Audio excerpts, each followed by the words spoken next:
Sometimes, death is all you can see. It's all around you. It consumes you. No. Oh no! They're all dead! They're all dead, Sarge! So you have to look it in the eye. If something happens to me, promise me you'll look for Maria. And bare your teeth.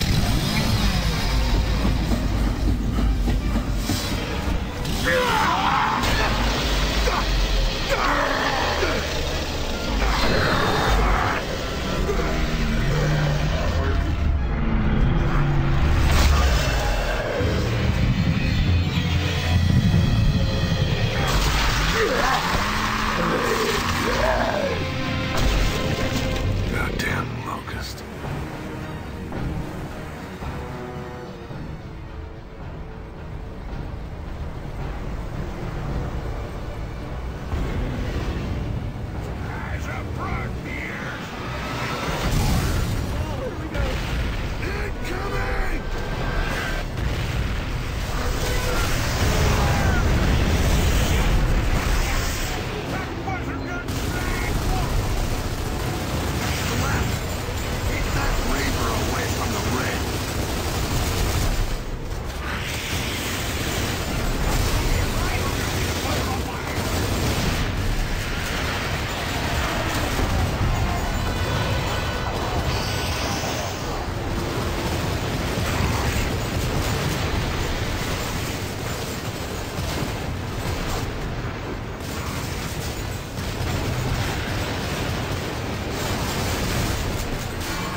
This technology enables us to add much more realistic dynamic shadows to scenes using a pixel shader technique.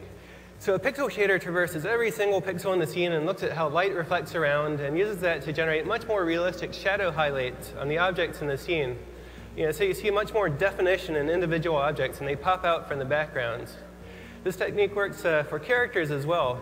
We've done significant work on the character pipeline. On the left here, you see Marcus Phoenix as he appears in Gears of War.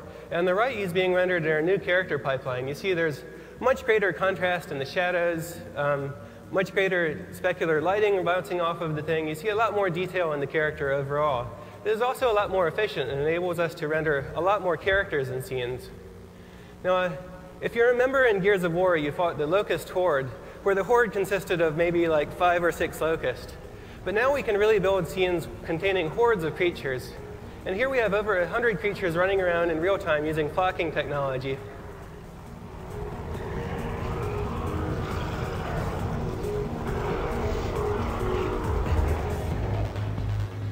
We've also improved the water technology on Unreal Engine 3.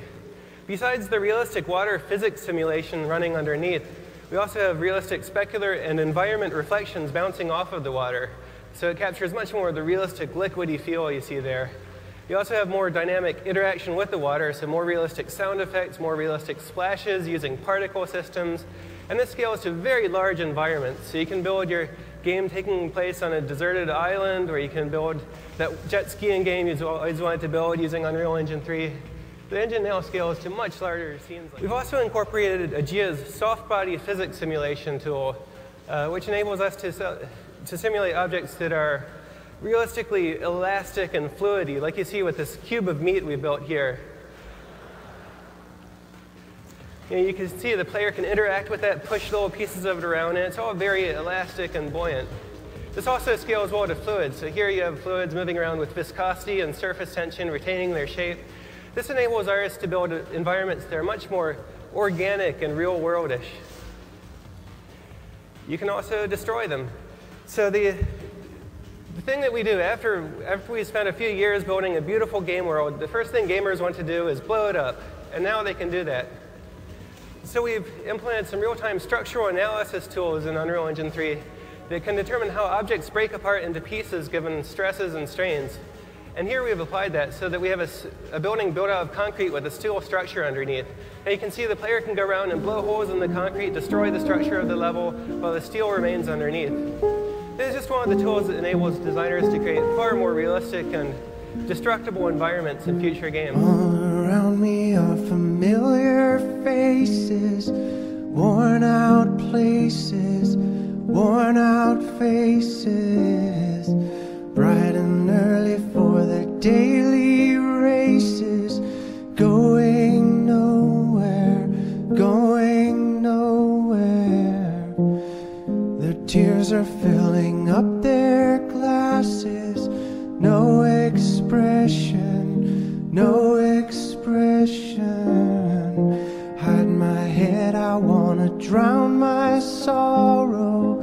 No tomorrow, no tomorrow. And I find it kind of funny, I find it kind of sad.